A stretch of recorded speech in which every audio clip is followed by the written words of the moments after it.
हमजा के जीवन का वो दिन किसी त्योहार से कम नहीं था। सुबह की हल्की धूप आंगन में फैल ही रही थी कि डाकिये की आवाज गूंजी। हमजा बेटा, तुम्हारे नाम चिट्ठी है। साधारण सा सफेद लिफाफा था, लेकिन उसमें लिखे शब्द असाधारण थे। भारतीय सेना का कॉल लेटर। हमजा के हाथ कांपने लगे। सालों की मेहनत, सुबह की दौड़, खाली पेट की प्रैक्टिस, बार बार की असफलताएं, लोगों के ताने, सब एक पल में उसकी आंखों के सामने घूम गए।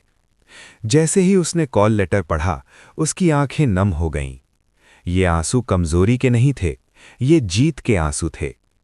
घर में खबर पहुंची तो माहौल बदल गया। मां की आंखों से खुशी बह निकली।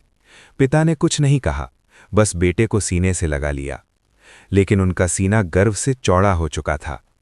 अब सपना हकीकत बनने जा रहा था। अब अगला पड़ाव था ट्रेनिंग सेंटर। कॉल लेटर मिलने के बाद हमजा बिल्कुल बदल गया। अब हर काम में गंभीरता थी, हर सोच में जिम्मेदारी।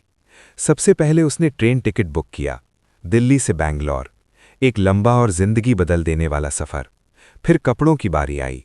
कुछ नए कपड़े, लेकिन ज्यादातर सादे और पुराने, क्योंकि उसे पता था ट्रेनिंग में दिखावा नहीं, अनुशासन चलता है।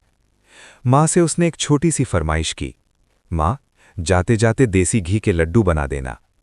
मां मुस्कुराई, लेकिन उस मुस्कान के पीछे छुपी थी ममता की गहराई। लड्डू बनाते समय उसकी उंगलियां कांप रही थीं, क्योंकि बेटा अब सिर्फ उसका नहीं रहा था, अब वो देश का होने जा रहा था। हमजा ने अपना जरूरी सामान भी जुटाया। टॉर्च, ताला, जरूरी कागजात, पानी की बोतल, एक डायरी और सबसे खास एक छोटा सा तिरंगा, जिसे वो हमेशा अपने पास रखना चाहता था। आखिरकार वो सुबह आ ही गई, जिसका इंतजार भी था और डर भी। घर में अजीब सा सन्नाटा था। न कोई ज्यादा बोल रहा था, न हंसी थी। हमजा तैयार होकर बाहर निकला। सबसे पहले उसने माँ पिता के पैर छुए। बेटा, देश और वर्दी का मान रखना। माँ कुछ बोल नहीं पाई।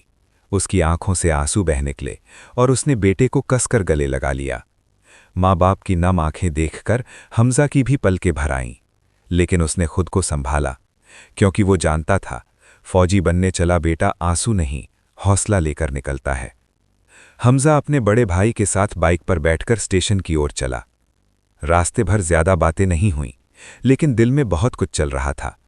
स्टेशन पहुंचे तो ट्रेन आने में अभी 2 घंटे बाकी थे। दोनों भाई प्लेटफॉर्म पर एक बेंच पर बैठ गए। चारों तरफ जिंदगी चल रही थी। कहीं विदाइयां थीं, कहीं जल्दी में भागते मुसाफिर और कहीं बच्चों की खिलखिलाहट। हमजा ने भैया, माँ पापा का ख्याल रखना। बड़ा भाई मुस्कुराया। तू चिंता मत कर, तू बस पूरी शिद्दत से ट्रेनिंग कर। हम सब तुझ पर गर्व करेंगे। ये सिर्फ बातचीत नहीं थी, ये भरोसा था। तभी पास ही एक और नौजवान आकर बैठ गया।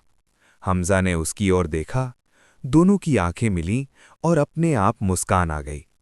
थोड़ी देर में बात शुरू हुई। कुछ ही मिनटों में पता चला वो भी भारतीय सेना में चयनित हुआ है और ट्रेनिंग के लिए जा रहा है। 2 अजनबी, लेकिन सपने एक, वर्दी एक, देश एक। एक अनकहा रिश्ता बन गया। अचानक दूर से ट्रेन की सीटी सुनाई दी। दिल की धड़कनें तेज हो गईं। हमजा ने अपने भाई को गले लगाया। जल्दी लौटूंगा। हमजा और उसका नया दोस्त भारी बैग लेकर ट्रेन में चढ़े। सीट पर बैठते ही एक अजीब सा सुकून मिला। ट्रेन धीरे धीरे चल पड़ी। प्लेटफॉर्म पीछे छूटता गया और साथ ही छूटता गया बचपन, घर, माँ पिता। खिड़की से बाहर देखते हुए हमजा ने गहरी सांस ली। दिल्ली से बैंगलोर तक का ये सफ़र सिर्फ 2 दिन का नहीं था। ये सफ़र था एक आम लड़के से भारतीय सैनिक बनने तक का। दोनों दोस्त बातें करते रहे। ट्रेनिंग की सख्ती, ड्रिल, दौड़, अफसरों की आवाज़ और एक दिन वर्दी पहनने का सपना। हमजा ने मन ही मन कहा कि ये रास्ता आसान नहीं होगा, लेकिन मंजिल देश की सेवा है और इससे बड़ी कोई मंजिल नहीं।